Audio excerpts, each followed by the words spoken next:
Today we'll look at the pen tool. We've got a lot of ground to cover, so let's get started. The pen tool is located on the left side of the menu over here. It looks like an old fountain pen. There's a lot of options under the pen tool. We don't have to go over here every time we need to change something. The two keys that you need to remember are the Alt Option and the Command. We'll use those two keystrokes for all of our work today. Right now, I'm just going to do 4 points and make a square. When you have a situation where it's blue, that lets you know that that particular point is active. If I go in with all the points blue or active, and I hold down the Command key, and then I grab the line, everything moves. If I grab the point, everything moves. If I want to work on just one area, what I need to do is hit the Command key and click on that area. Now you see that everything is turned white over here. This means that this point now is the only one that I can manipulate. If I hit the Command, I can shift this around now. So you can see where you need to keep an eye on whether they're white or they're blue. If I want to make a curve, what I can do is use the Option or Alt key. I press the key, I click on the point and drag out, and then I have my curve. I can go down here and do the same thing. I'll hit my Option key, click on it, and drag out. If I don't want this particular key, I don't do anything. I can just click on it. You can see where there's a little minus, and it's gone. I'll hit Command Z because I want to keep that. Now, if I want to add a point on this line, you can see if I just go to the side, it gives me a plus, so I can add one right there.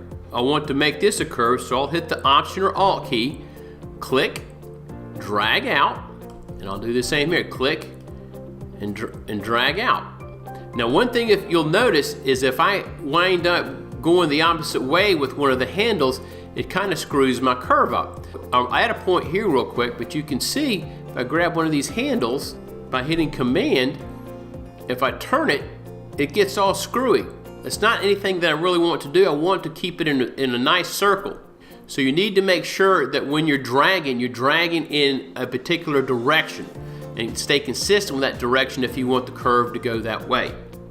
Now, another little thing, you have these handles. Right now the handles are balanced. If I hit Command and move them, you can see that both handles are moving in the same direction. If I hit the Option, only one handle moves. Say I want to make something kind of unusual shape, that's how you would do it. So Option to move one handle, and then Command to do both. Now if I want to save this, I can go over into Paths, go down, Save Path, and it will let me name this path, Path 1. Now if I close this file, that path will still be there when I open it back up. I don't necessarily want to keep this file, so we'll delete it, and now we'll start on an actual product. Say a client sends you a product that he wants you to cut out of the background. In this case, he has sent a ball. What we want to do is to isolate this from the background.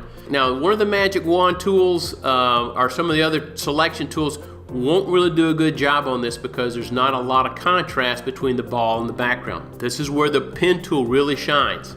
If I go up here and click, I can make a point. Now, if I release, that will become a straight line. If I release and then drag away from that, what winds up happening is I have a curve. Just a little bit of curve on that side. If I want to do a complete curve on both sides, I can click and drag. So click and release, it's a line.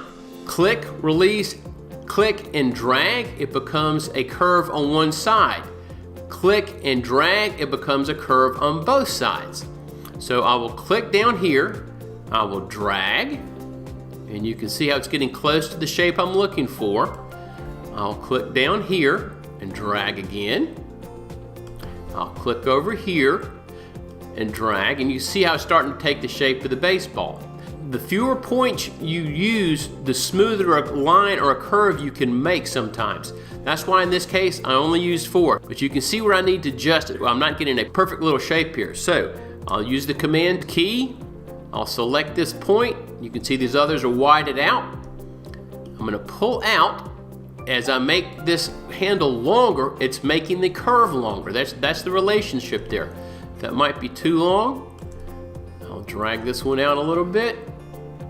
And you can see how I'm going back and forth. I hit Command to move this in a little bit. I want to stay a little bit inside of the ball because when I cut this out, I don't want any of the background showing. I'll hit Command again.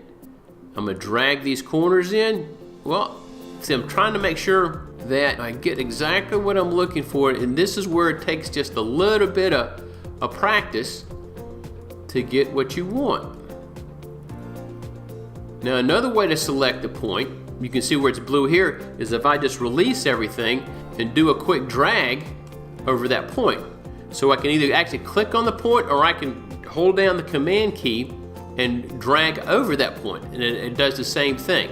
So let's get this a little bit closer before we cut it out. Hit Command, drag this point out, and Command and drag this point out. Actually move this one over just a little bit. Let's go to Paths, and we're going to make a selection out of it. I have a width of 0 for my selection, which will give me a hard edge. Now, I don't want to delete the ball. So what I will do is I'm going to select the outside. So I'm going to go to Select, Inverse, and now it has selected the area outside of the ball. The deleted area is to be filled with white, and there you go. Obviously, I could have spent a little bit more time finessing the ball off the background, but I just wanted to give you an idea how everything works. Hopefully that helps. More to come.